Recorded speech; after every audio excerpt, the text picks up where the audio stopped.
I would say thank you to the organizers, because I know that this talk is sort of a bit out of topic from the general topics of the webcam. You're talking a lot about the web, which you've been hearing about JavaScript and so many kinds of things that maybe something different will actually work. So my name is Chiara. I work as a freelancer. I've been working in computer science for something like 20 years now. Right now, I'm working with Tata. I'm part of the team you probably saw yesterday during the recruitment session. But if you don't remember my name or whatever, you can just refer to me as the girl with the girl. Ask any one of the guys in that room and they will know who we're talking about. So, I'm not going to fly the drone too much inside because it is safe, but it doesn't like low lighting, so let's not do that too much. But you see, flying this drone, this is a drone by AIRobots. It's so very easy. You just have an app on your iPad or iPhone or whatever, and if it connects, which would be nice, and it doesn't right now, but it used to just a few minutes ago, you can see that, it clicks, it connects. Well, in a few minutes it will connect and move up. How do you manage to get something so nice? I mean, everybody loves a drone.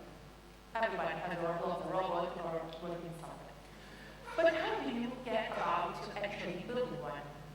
What's the first thing that comes to mind? The first thing that comes to mind when you want to build a drone is, okay, I want to work with hardware. You see a robot, drone, robot, or whatever. It's about the hardware, You start thinking about what sensors will I put on this thing. I will put an HD camera, and I will put some actuators. So actuators are basically, in this case, the motors, just the engines that will run the other things. And you start thinking about, okay, and then I will put a rubber foam around and whatever other things. But that's just a part of it. It's not at all. There's lots of work on software. How do you, how do you get,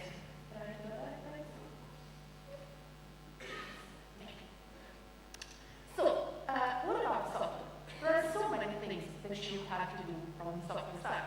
You have to think about, for instance, WHYA drawing, you have to think about sensor fusion. You get information from, in this case, from gyroscopes, from accelerometers, from an altimeter, which is sound altimeters, from two cameras actually. There's a front HD camera and there's a ground camera for measuring ground speed.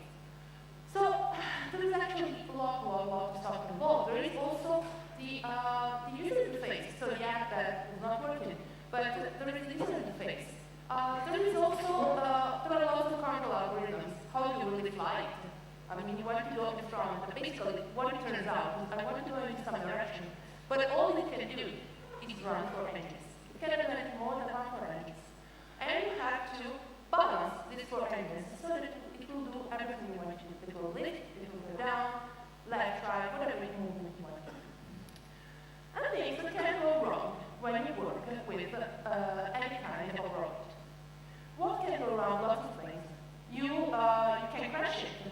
Actually, we almost crashed it before because the battery was low. And how much does it cost to build a drone and crash it on the first flight because your control algorithm is wrong?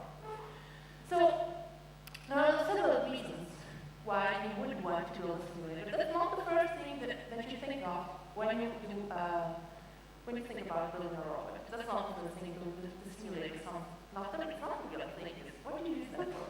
It's actually very, very useful. So, first of all, you test control algorithms with, not the risk of crashing the real, very expensive prototype algorithms. You can use it to train the operators. So, you have operators working on your system. I will explain in a few minutes what is the project that I've been working on and why there were operators working in it. I need to train them. Or maybe the hardware is unavailable at the moment because you are not the team working on hardware. Or maybe the hardware still has to be designed and will be built only if your project is chosen. This robot is actually from a United States challenge, the DARPA grant challenge for rescue robot that will be referenced again. And also start implementing the software only once that your hardware has been built. Because it will take years to build a prototype from scratch and to a working prototype. And can you try anything in the meantime? Do you keep the software development still? No, you don't. You want to build things in parallel so that your timeline of the project will be as short as possible. It takes years to build any kind of robot. So what you want to do is often, and you always need some kind of simulation when you are building any kind of robot. There are several challenges actually in building a simulator. Because in the real world, there are distinct sensors. How do these sensors behave? Can we simulate their work, the way they function? How do the actuators work? I mean, as I said, this thing in the end can only turn for engines, cannot do anything more. How can you simulate that? How can you be sure that that simulation will be realistic? The environment is fuzzy. It's not as precise as it is in a simulator. How does the light affect the function of this drone? And the physics, you have to simulate the physics. Okay, when it comes to basic dynamics, almost anyone can do it. Just get a few classes in physics you can do it. Drones are a bit more difficult because airflow involved. When you turn the helices, air flows, and you have to compute all the directions. So building a simulator is much more challenging than it can seem. It's really, really complicated. So this is the project where I was working on. You see, this robot is so nice. This one probably much more technological, actually. It's a project that was a European project developed from 2010 to 2013. It's a ducted fan. UAV stands for Unmanned Aerial Vehicle, also known as drone. And it's a robot for inspection. So it is configured to fly in closed locations, not in the open, locations that have been specifically prepared for the drone. You can see that on the little leg there's some gray little dots. Those dots are to refract light and they are for position system. And in the front, I'm not sure if you can see, there is a white part there. It's an actuator, it's a manipulator actuator there. It's very light. It's the last time that I was working on it was less than 2 kilos, and it can lift up to 2.5 kilos. So basically it has an extra payload of about 700 grams. Okay? Very, very noisy, very complicated to fly. But it's designed to fly in a modular approach. So basically you can compose several of these robots to achieve a higher payload and several different interactions. Just a little reference, it was built by the AIRobots consortium. These are the universities and companies that were involved, and at the time, I was working with the University of Bologna. I was working on it for my bachelor thesis and then for a year after that. So let's see a moment what is the scenario that we were considering. There were several different scenarios. This is the one that I'm going to speak about. We were testing control algorithms. So there were automation engineers that were developing control algorithms for this drone, and we had to test them on the simulator to see how they would behave. So basically, I'll just be very short. The operators were stationed nothing but a joypad or kind of console, so a gamepad and a keyboard. And the block in the middle, the MATLAB plus Simulink, is the actual control algorithm. And the part on the right is the simulator. So we had to build something that would substitute the actual drone and accept all the inputs and react and give us some output. This is a picture of one of the first prototypes, and we had a few requirements on this software. We wanted it to be open source, so we needed to build on an open source platform, and we wanted to open source the control. So this simulator, so if you go on the website of the project, you will actually find this simulator. It's a bit complicated to set up, it is there. We needed a 3D environment. Often simulations are run from MATLAB and Simulink in this graph with no 3D visualization. It was very important for us because we would use the simulator also to train operators. So for us, it's very important to have a 3D rendering. It should be programmable, okay? We needed some kind of programming interface. And specifically, we needed it to be able to perform TCP communication. Because on the ground there is a Linux system that communicates with TCP with the ground station. So that's what we needed. Basically, it's the same thing with the store does.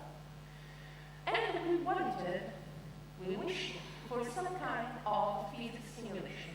We did not want to implement all the physics in the simulation ourselves. We just wanted to have outputs from the model and Simulink and translate them and have the rest of the world work as expected.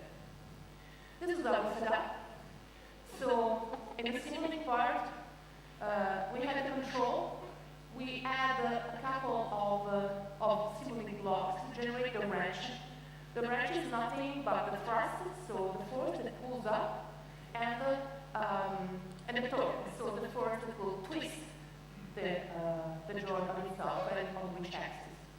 On which I learned what a quaternion is, and it took me quite a few months to understand what a quaternion was. And this is the Blender part. We decided on Blender. Blender is a game engine.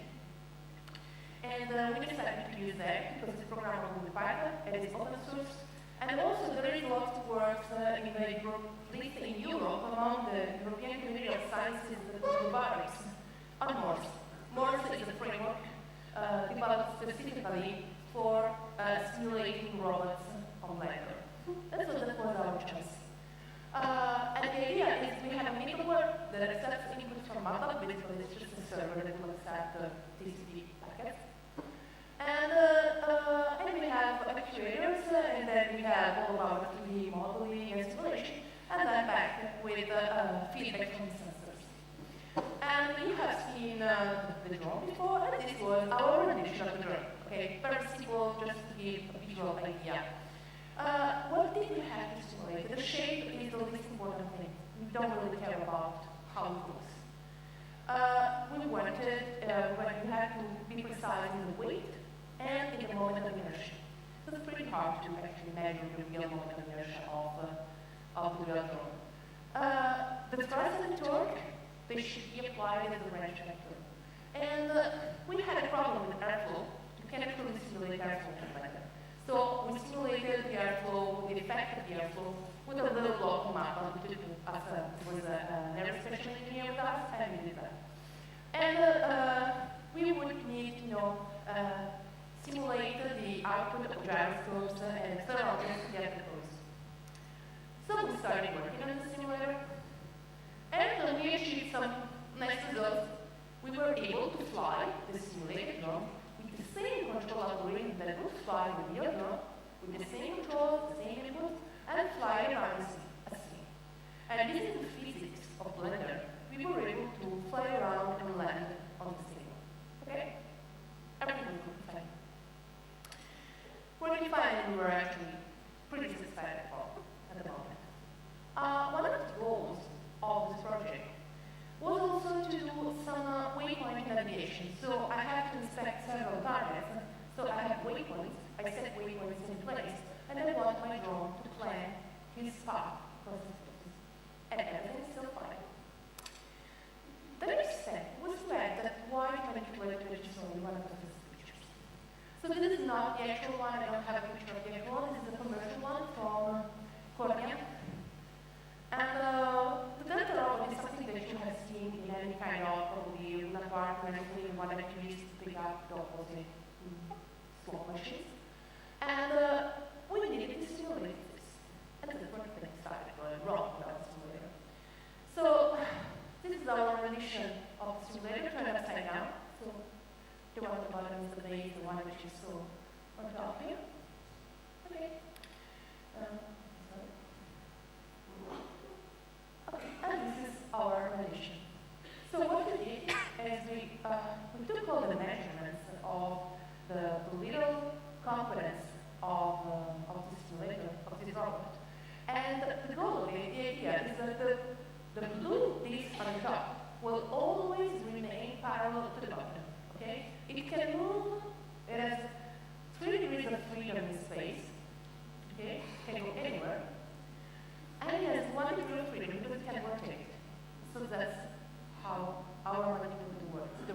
like very nice, and you actually see that it can move in any direction and it can reach any point in its space. So I spent like a few days building this and setting all the joints, all the constraints, and thinking, yes, it will work. How many items? This is how it works. When you start the simulation, you start the imagine.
An automation engineer, for instance, they will have a different vocabulary. What you think of as a spring or a damper, they call that a resistance or an impedance. So for them, everything's electrical. It took me months to be able to communicate efficiently with them, to understand their language. But still, I was a software girl. It's not because I was a girl, that's not a problem. But I was a software person, they were a communications engineer, they are a communications engineer. So the communication is not easy. And one day, at some point, I was driving my drone, flying it around, and I noticed that each time, so it was turning around, and each time it turned in a specific direction, like this, and it was fall to the ground. And if it kept moving, it would stabilize, and then it would turn around, and then it would look in that direction, and it would fall to the ground again. So, first of all, I looked for every possible bug that I could find into my system. And no matter how hard I tried, I was not able to find a bug, because I was just taking outputs from the control and transforming them into a position. And I went to talk to the automation guys and told them, hey guys, I have this problem. This doesn't work. Each time it turns into that specific direction, it will fall. And the reply for something like 2 months was, well, it's a problem with your software. It's not a problem with our control. Our control is okay. It's a problem with your software. Okay, then I went back and debugged it again and again and again.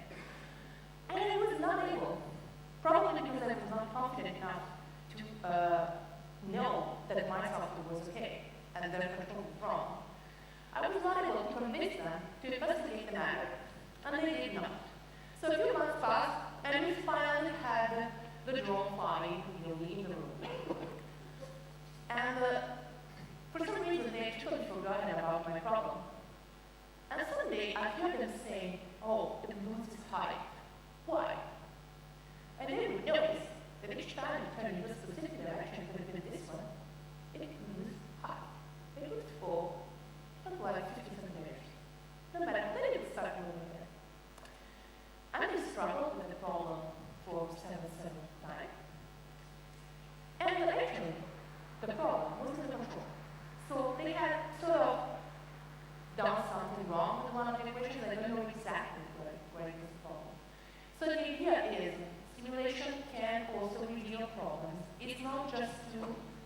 considered to test or to see if one control is better than the other. Trust them what you're doing. At some point, problems will come up, and you have a chance to investigate everything. So try, if you ever happen to build something like that, do not focus only on one project. The problem may be elsewhere. One last thing that I would like to show is that, so the world is not perfect. Your simulation is perfect. Like mathematical precision. This doesn't work in the real world. Because actuators are all a bit different from one another, because maybe there is a wind gust. So simulating perfection, add noises sometimes, add errors in your motion. Don't expect everything to come out exactly as you planned it to. And also, when you, so the world is sort of continuous. If you don't go down to quantum dynamics, basically it is continuous. The world of computers is discrete. There is no way you are simulating every, I don't know, a few milliseconds. But that's still infinitely bigger than how it works. So you will have a random behavior, like things that flip-flop from one position to the other. So you can also add noise in this case to solve this kind of problem. So basically, that's it. I hope that it's not too boring for you because you are web developers, I guess, and this is a bit off topic. There were a few characters in this presentation. Sure, someone you have recognized, so there is C3PO, there is the Lego milestone. There are a few other bots, and if you get a chance to take a look at them, some are very, very cool. Especially the last one, the small, that didn't really look like a robot, it looked like, I don't know, a small clock battery on this one.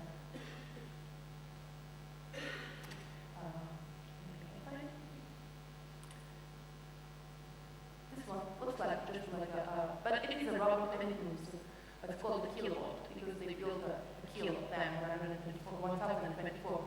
And, well, I lost it, but anyway. So, there were some cool projects. I really enjoy working with robots, as much as I enjoy working in web development, more or less.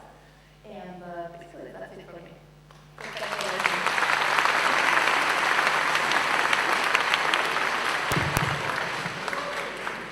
Thank you, Anna. Any questions?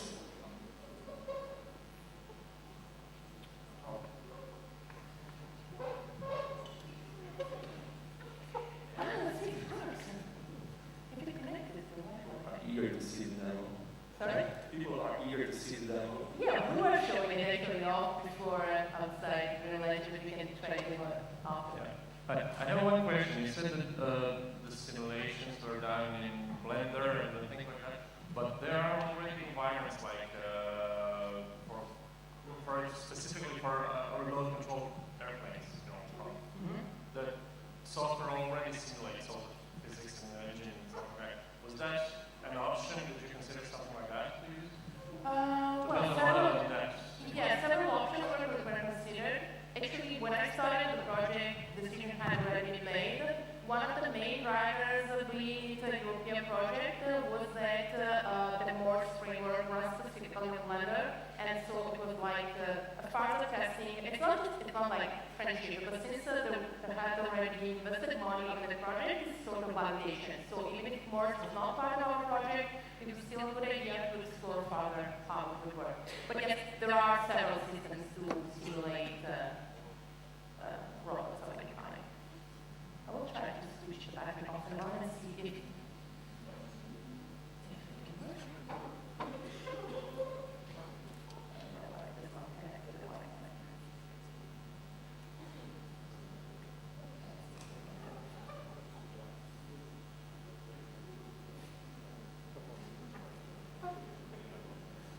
I know there are environments like, I'm not an expert on UP3, but basically if you want to play with simulation on the web, I think it's possible. It's nothing too complicated. Any other questions? Yeah, any other questions?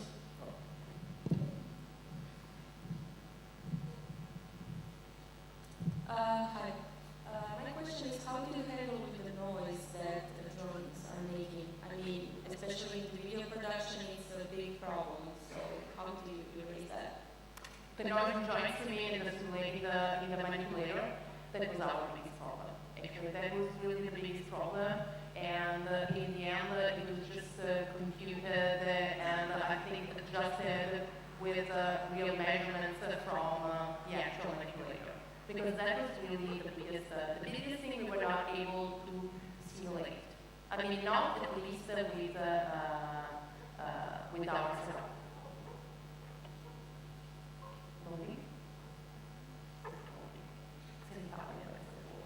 In the meantime, any more questions? Okay, but maybe later we can show it outside over here. And yeah, so thanks again. And to my community, as always, Anna at Alpha.com, and I'll be around again. Thank you very much.